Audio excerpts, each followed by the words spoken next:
My father looked my 8-year-old daughter in the eye and told her she wasn't special enough for a birthday trip.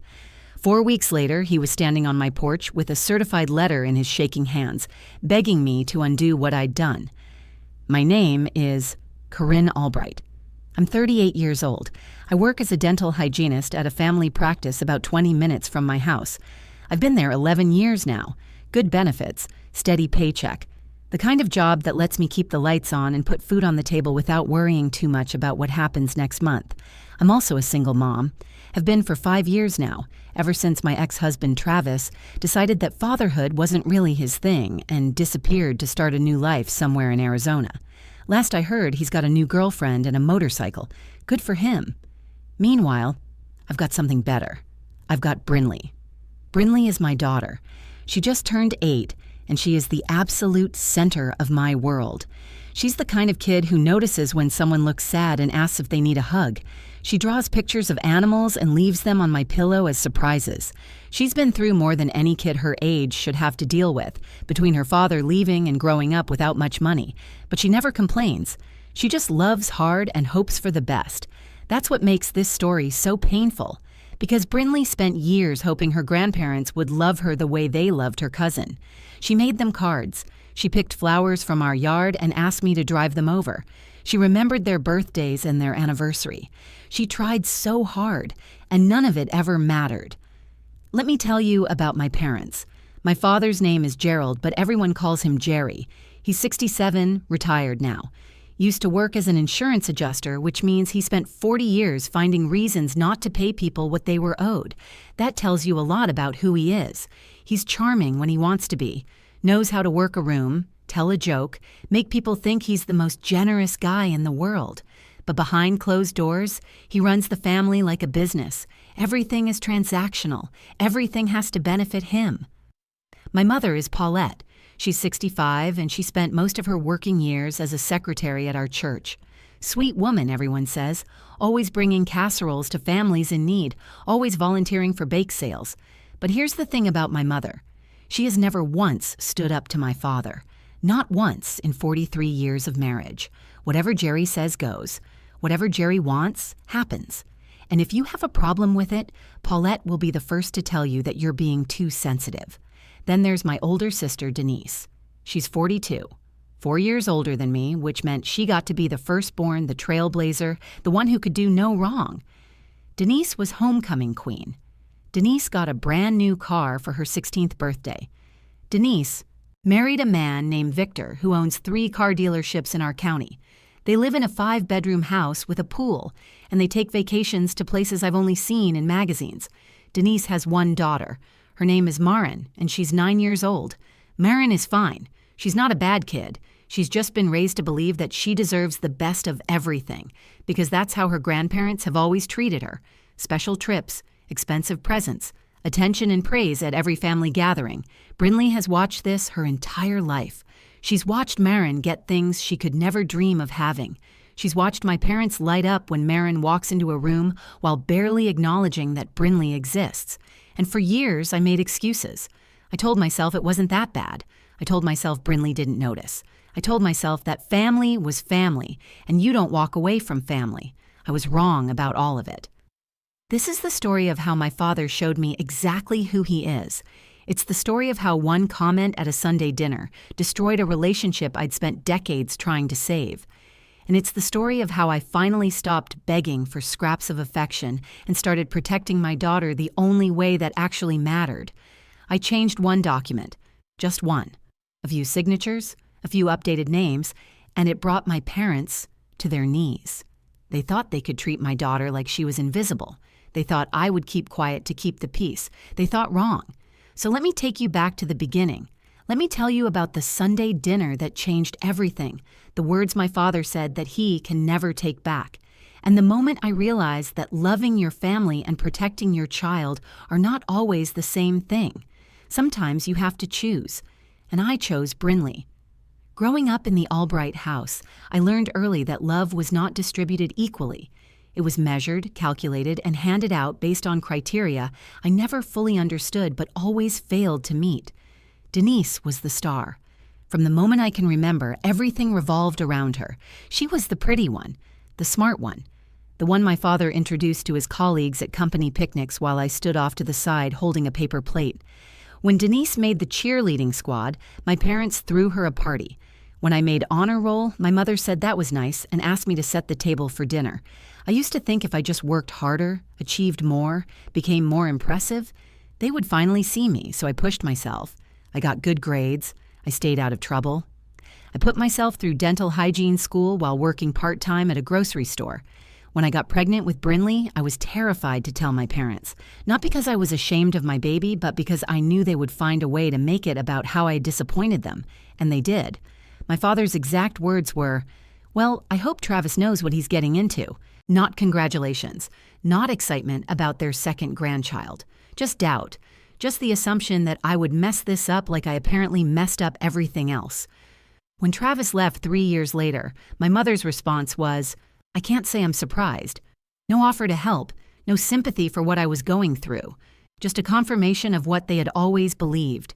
Denise was the success. I was the cautionary tale. But I built a life anyway. I found a good job. I made friends at work who became like family. I raised Brinley in a small but clean apartment, and then eventually a little house with a yard just big enough for her to play in. I did everything on my own, and I did it well. But none of that ever seemed to register with my parents. The favoritism carried over to the next generation so seamlessly, it was almost impressive.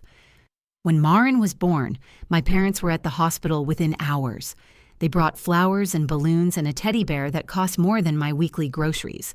When Brinley was born 2 years later, they showed up the next day, stayed for 20 minutes, and left because my father had a golf game.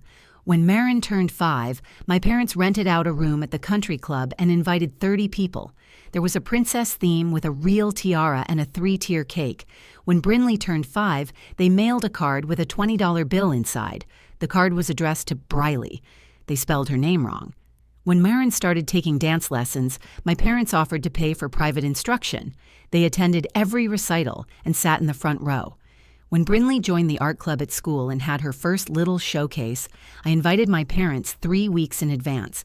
They said they would try to make it. They never showed up. Later, my mother said they forgot. She did not apologize. I kept track of these things, not on paper, but in my heart.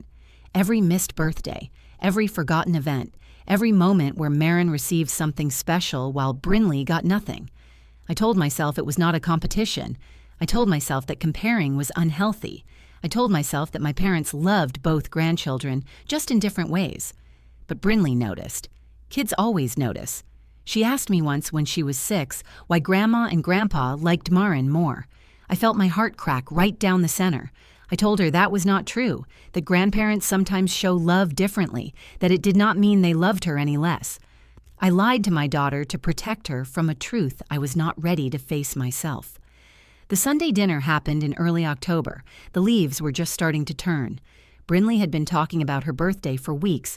She was turning 8, and she had one wish. She wanted to go somewhere special with her grandparents, not Disneyland, not anywhere expensive. She had mentioned the zoo, just the zoo, an hour of their time, a small adventure that would make her feel like she mattered. I called my mother a few days before the dinner. I said Brinley has been hoping you and Dad might take her to the zoo for her birthday. It would mean the world to her. My mother's response was non-committal. "We'll see, honey. You know how your father's back has been acting up." I accepted it because I always accepted it. I told myself maybe this time would be different. Maybe they would surprise us. When I walked into my parents' house that Sunday, I realized very quickly that the only surprise was going to be how badly they could hurt my little girl. The moment I walked through my parents' front door, I knew something was happening. There was an energy in the room that felt celebratory, excited, like a surprise party about to be sprung. Maren was bouncing on her heels in the living room. Denise was holding up her phone, ready to record. My parents were standing together with huge smiles on their faces, and my father was holding something in his hand.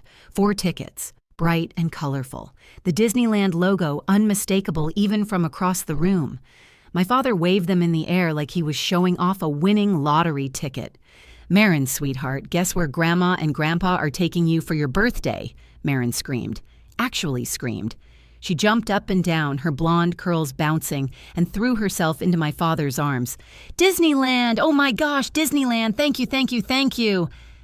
Denise was filming everything. "Say thank you to Grandma and Grandpa, baby. Let them see how excited you are." My mother was beaming. My father was laughing.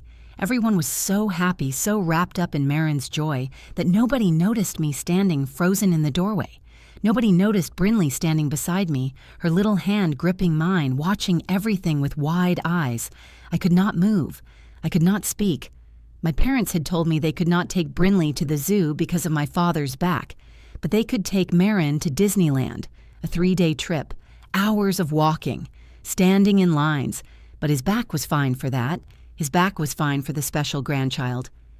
Brinley tugged on my sleeve. Her voice was so small, so confused, it barely rose above the noise of Marin's celebration. "Mommy, what about my birthday next week?" The room went quiet. Not completely silent, but quiet enough that I knew people had heard her. My mother's smile flickered. Denise lowered her phone slightly. My father turned to look at Brinley like he had just noticed she existed. And then he laughed. It was not a cruel laugh. That might have been easier to process. It was dismissive, casual, like Brinley had said something silly and childish that did not deserve a real answer. "Honey, we only do this for special grandkids." 7 words. That is all it took. 7 words to break something inside my daughter that I am not sure will ever fully heal. I watched Brinley's face change. First confusion. She did not understand what he meant. Then realization. The slow, horrible understanding that her grandfather had just told her she was not special. Not to him, not to her grandmother, not to anyone in that room except me. She did not cry. Not yet. She just went very still. Her grip on my hand tightened until I could feel her little fingernails pressing into my palm. My mother jumped in immediately, her voice high and nervous. "Jerry didn't mean it like that. Marin's birthday is a big one, sweetheart. 9 is a milestone, you understand." I heard my own voice, flat and strange. "Brinley is turning 8, not 9. And Marin just turned 9 last month. There's nothing milestone about it." Denise rolled her eyes. "Come on, Corinne, don't make this weird. It's not a competition." But it was. It had always been a competition, and my daughter had been losing since the day she was born. She just did not know the game was rigged until that moment. I looked at my father. He was not apologizing. He was not backtracking. He was looking at me with that familiar expression of mild annoyance, like I was being dramatic, like I was overreacting, like the problem was me and not the words that had just come out of his mouth. I thought about all the years I had spent trying to earn his approval, all the times I had bitten my tongue and swallowed my hurt and told myself that keeping the peace was more important than my own feelings. I had sacrificed my dignity over and over again to maintain a relationship with people who saw me as less than, and now they were doing it to my daughter, right in front of me, without even a hint of shame. I made a decision in that moment. I did not announce it. I did not make a scene. I simply said, "Brinley, go get your jacket. We're leaving." My father scoffed. "Oh, here we go. Corinne's making everything about her again." Denise added, "You don't have to ruin Marin's moment just because you're jealous." I did not respond. I took my daughter's hand, walked out the front door, and drove home in silence, while Brinley cried quietly in the back seat. She did not ask questions. She did not say a word. She just cried, and I let her, because I did not have any words that would make it better. But I had a plan. They just did not know it yet. That night, after Brinley finally cried herself to sleep, I sat alone at my kitchen table and stared at the wall for a long time. The house was quiet, the kind of quiet that feels heavy, like the air itself is waiting for something to happen. I replayed my father's words over and over in my head. "We only do this for special grandkids." I thought about Brinley's face, the confusion turning to hurt, the hurt turning to understanding. My 8-year-old daughter now knew, without any doubt, that her grandparents did not love her the way they loved her cousin. That knowledge would stay with her forever. I could not undo it. I could not protect her from it. It had already happened. But I could make sure it never happened again. I had spent my entire life trying to earn my parents' approval, trying to be good enough, trying to prove that I deserved the same love they gave Denise so freely. And where had it gotten me? Nowhere. I was still the disappointment, still the afterthought. And now my daughter was inheriting that same position, that same pain, that same invisible ranking system that put her at the bottom through no fault of her own. I was done. Not angry done, not dramatic done, just finished. Like a book I had been forcing myself to read for 38 years, and I finally accepted that the ending was never going to change. I got up from the table and walked to my filing cabinet. In the bottom drawer, underneath old tax returns and Brinley's birth certificate, there was a manila folder I had not touched in 3 years. Inside was my last will and testament. I had drawn it up when Brinley was 5, right after Travis left. My attorney had asked me all the standard questions. Who should manage your estate? Who should be the guardian of your minor child if something happens to you? Who should receive your life insurance payout? I had answered without hesitation. My parents. Gerald and Paulette Albright. They were family. They were stable. They were the obvious choice. I had also listed them as the beneficiaries of my life insurance policy through work. $200,000. Not a fortune, but enough to take care of Brinley if the worst happened. Enough to pay for her education, her needs, her future. I sat back down at the kitchen table with the folder open in front of me. I read through the documents slowly. My parents' names were everywhere. Guardians, beneficiaries, trustees. I had handed them everything because I believed, despite all evidence to the contrary, that they would do right by my daughter. Now I knew the truth. If something happened to me, Brinley would go to people who saw her as a burden. She would grow up in a house where Marin got everything and she got leftovers. She would be reminded every single day that she was not special. And my parents would collect $200,000 for the privilege of making her feel worthless. I could not let that happen. Monday morning, I called my attorney before I even left for work. I told her I needed to update my will immediately. She asked if everything was okay. I said no, but it was going to be. We met that Wednesday during my lunch break. I told her everything, the years of favoritism, the Disneyland trip, the comment that broke my daughter's heart. She listened without interrupting, and when I finished, she nodded slowly and said she understood completely. I removed my parents as guardians. In their place, I named my friend Yolanda. She was a dental assistant at my practice, 10 years older than me, and she had treated Brinley like a niece since the day she was born. She came to birthday parties. She remembered Brinley's favorite color and her favorite foods. She showed up. That was more than my parents had ever done. I removed my parents as beneficiaries of my life insurance. The money would now go into a trust for Brinley, with Yolanda as the trustee. Every penny would be used for my daughter's future. My parents would receive nothing. Then I did something my attorney warned me about. I added a statement of intent, a written explanation of why I was making these changes. I described the favoritism. I described the pattern of neglect. I described, in clear and specific language, what my father had said to my daughter and why that comment was the final straw. My attorney looked at me when I finished dictating. If you send them a copy of this, it will start a war. I signed my name at the bottom of the document. Good. Let them see exactly who they are in writing. 2 weeks later, I mailed a certified copy of the updated will to my parents along with a letter. The letter was short. It said they had made their choice and now I was making mine. I told them this was my final decision and I would not be discussing it further. Then I waited. 4 weeks passed.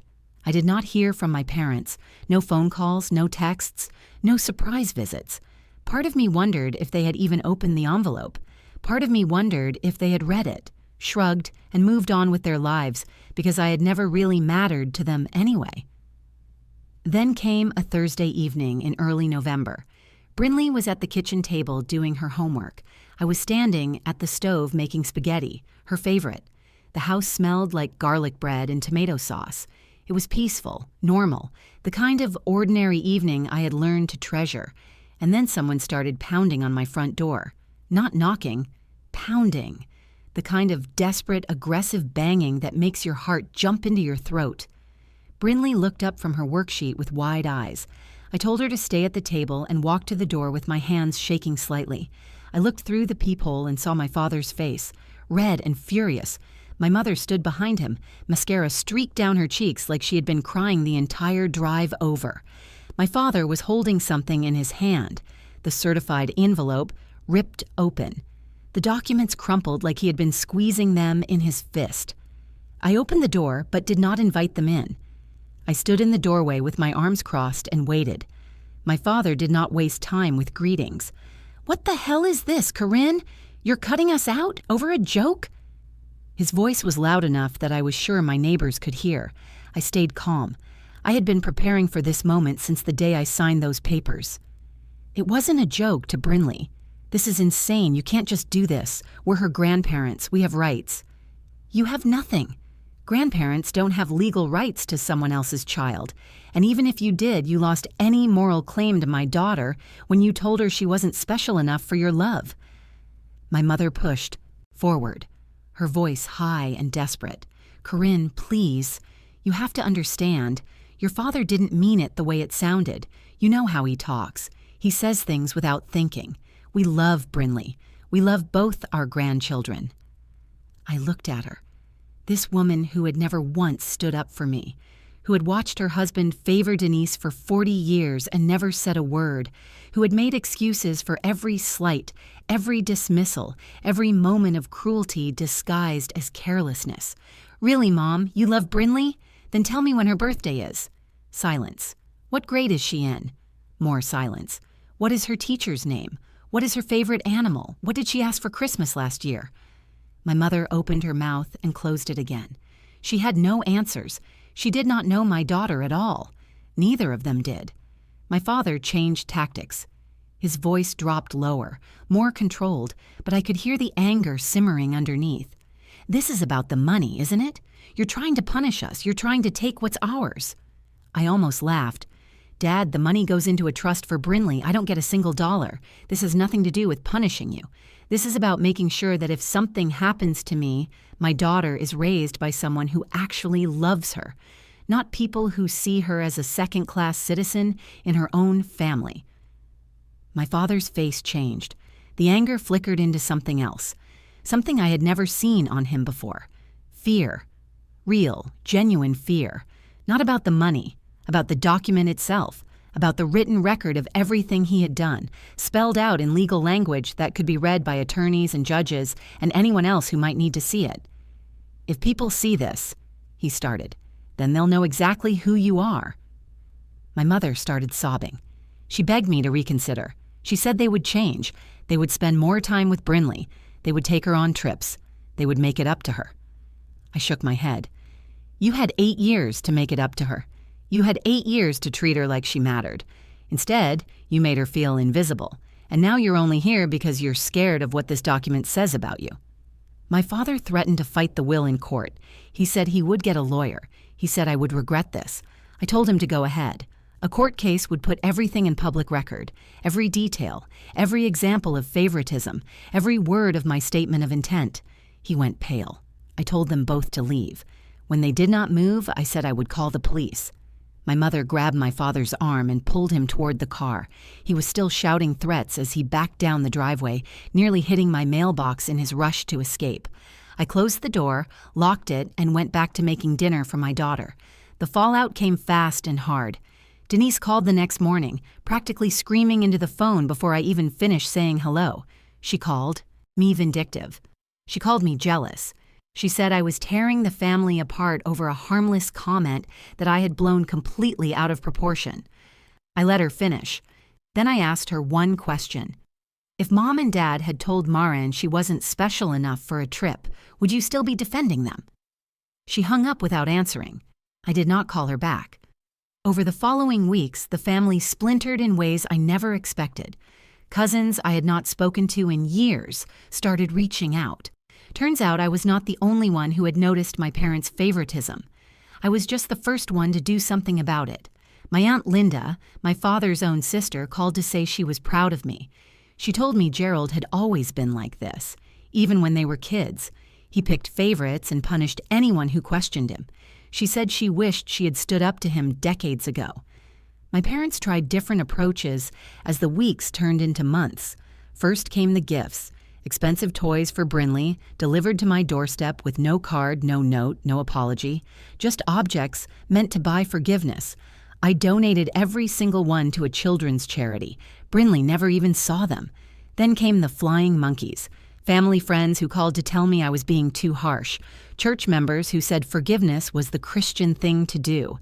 A distant uncle who suggested I was hurting Brinley more than my parents ever had by keeping her from her grandparents.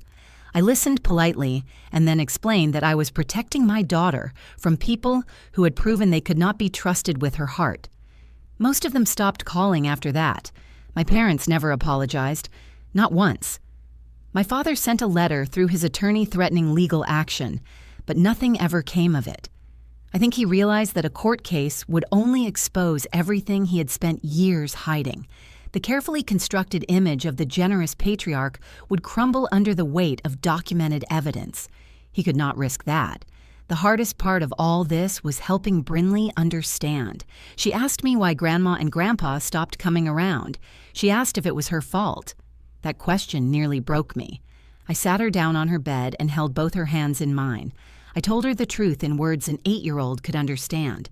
I said that some people have trouble loving fairly. Some people play favorites, and it has nothing to do with the people they overlook.